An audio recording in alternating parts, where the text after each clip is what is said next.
Welcome back to Papa Junk's shop. Well, working on this PowMr 5K low frequency inverter project, and my other one that I'm using now, I had separate boxes for each of the PV coming in, and one for the AC going out, and one for the big battery breaker. And the PV on that one had the MC4 connectors, and this one has the ports in here. And there's no way to secure the wires on this particular one, so I wanted to make a box to hold all that stuff in one box and have a place where I can secure the wires in the bottom. And I've done a couple afternoons. This is what I come up with. Fabricated from some sheet metal, and I have some ventilation on the sides so that when this is up in place, and the top of this will be open, so that any air that needs to come out can go through the original vents and find its way out along this whole side. And when this is in place,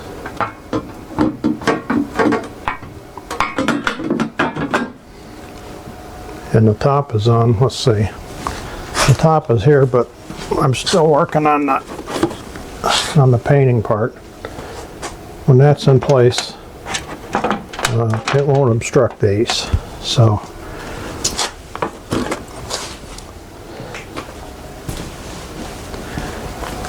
and I use the blind nuts to hold the top in place, and I use some blind nuts to hold the big battery circuit breaker in place, and then I got some DIN rails mounted here for the other breakers and meters. So let me show you quick what we're going to put in the box.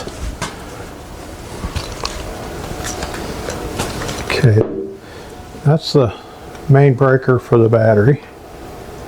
It's a 150 amp 550 volt DC, and the terminals here, I looked the specs up on this, and it needs to come in the top. The input has to be on the top. If you come in the bottom, you have to derate it, and if you turn it upside down, you have to derate it. So I made some 1/2 inch thick aluminum lugs to bring it out here, so that my incoming battery cables will come up and go to the top, and these will come out of here and go up into there. And then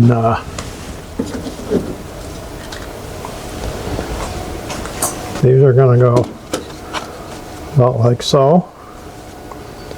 PV1, PV2. They're breakers, but they're not really to be used as breakers. I'm using them as disconnects. And this will be for the AC side. And this meter will keep track of the AC coming in. And then over on this side, I'll have another meter for the AC coming out to log that. And there'll be a breaker here, but I'm going to reuse the one that I'm using now for here, so I can't show you that right now. And the reason for having two is that as my system works now, even when the AC comes in off the grid, which isn't very often, when it goes bypasses the inverter and comes back out, it registers on here. So I'm not getting an accurate reading on the output. So now I can subtract this from this, and I'll have an accurate amount for what I actually make. So that should be an improvement. So get the box up here, and I'll get them mounted in. And those blind nuts go right up inside these little holes here, so it makes a nice flush mount. Well, I got my box all done, got it all installed, been operating for, I don't know, 3-4 days. Everything seems to work fine. This is the first day we've had any sun. So I've been mostly running on bypass, but during the day we do get a little bit, and about the time it gets dark it goes back on bypass again. So I had to reconfigure my solar panels because I had 5 in series before when I had the LB 4865 in, and the series voltage was on a cold day like this it'd be around 180 something, so it's only like 22 degrees today. This one I've got set to 3 in series, 3 in parallel on each string, and open circuit it was running about 117 volts. So I've got one of them shut off because when this gets to 60 amps the fans come on, and I thought it would be nice to have it a little quieter. The fan is running in this controller. See what this one's doing. That's it, about 85 volts, 20 amps coming in and 27 going out. Now the sun's doing its thing again, changing. What's this one do? It's 45 amps, 74 volts. Okay, now to the new one. Let's see. Battery's up 54. Temperature is 13. PV's running 88, in the 80s. And I got 32 with one string turned on.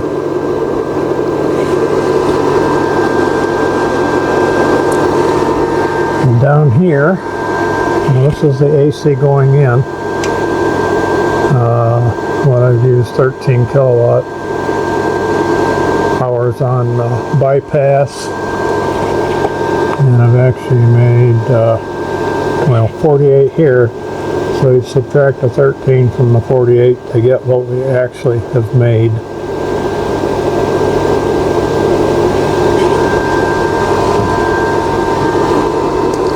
So as soon as I turn this other string on, I think you'll hear the fans come on. There, yep. So doing 64 amps.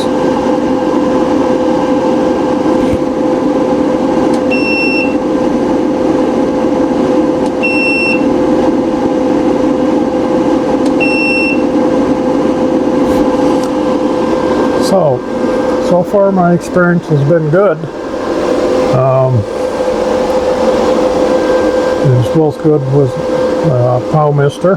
They were responsive when I had the damage there, and they actually gave me a $50 refund for my troubles. And you know, they didn't have to do that because it was actually FedEx that did the damage. So you know, I can't complain, and I'm happy with it. My other one, if my refrigerator and freezer was running at the same time, I would get a little bit of light flicker on some of my LED lights. Now I haven't had that with this. And when it would switch over to bypass grid on the LB 6548, I could see just a little twitch. And this one, I don't. So, and the fans, I haven't heard them come on unless it hits 2,500 watts. And the same way with the solar coming in. And you can hear it's going on and off there, the fan. That's because it drops below 60 amps once in a while and the fan's shut off. So usually it's quiet. So I'm happy with that part of it too. So I'll keep you guys updated, but I never thought I'd say it, but I think I like this better than my MPP. So I'll keep you informed.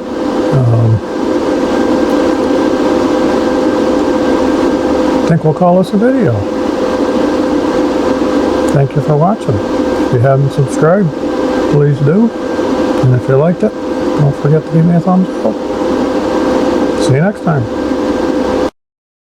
Should have shown you guys what we got coming in between the two controllers and the new one. 152 amps. I'm thinking maybe I should cut it back a little.